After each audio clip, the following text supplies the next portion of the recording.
All right, now this brief movie, it's just for Macintosh people, by the way. So if you're working on the PC, you can go ahead and skip to the next chapter. The idea is, remember how I was telling you that there's a keyboard shortcut for temporarily accessing the zoom tool, which is to press Command Spacebar. The problem is that by default, that's going to launch some version of Spotlight. And whether or not it leaps in front of Photoshop, as we're seeing here, it's still a pain in the neck.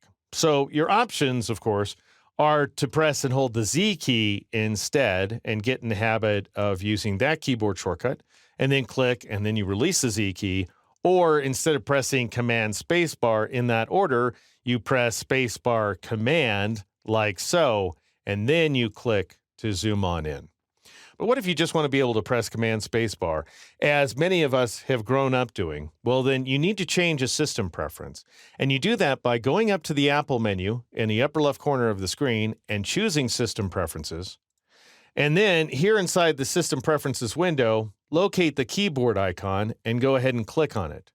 And then you want to switch to the Shortcuts tab right there. And then notice midway down the list, we have this item called Spotlight. Go ahead and click on it to select it. And notice that we've got a keyboard shortcut right there of Command Space. Now, for what it's worth, I totally blame Apple for this one. Adobe first introduced this keyboard shortcut for the Zoom tool back in 1987.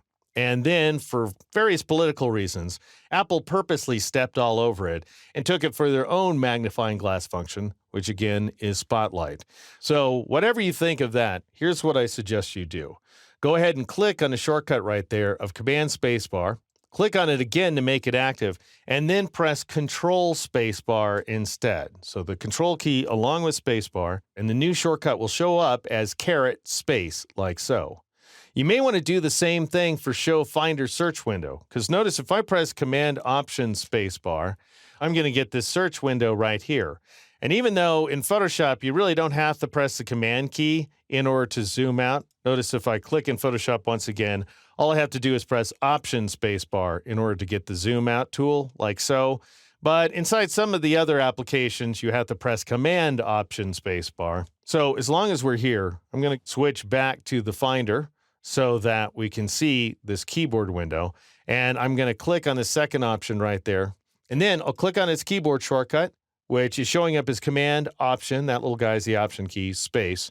And instead, press Control Option Space, and you'll end up with this, caret Option sign space, like so. And then you can go ahead and close this window, switch back to Photoshop, and now notice if I press Command Spacebar, I'll get the Zoom In tool, like so. And then if I just add the Option key and click, I'll zoom out instead. And so both Command Spacebar and, for what it's worth, Command Option Spacebar work as advertised inside Photoshop. And that, my friends, is how you reassign a couple of OS-level keyboard shortcuts so everything works the way it should inside of all of Adobe's design applications, including Illustrator, InDesign, and, of course, Photoshop.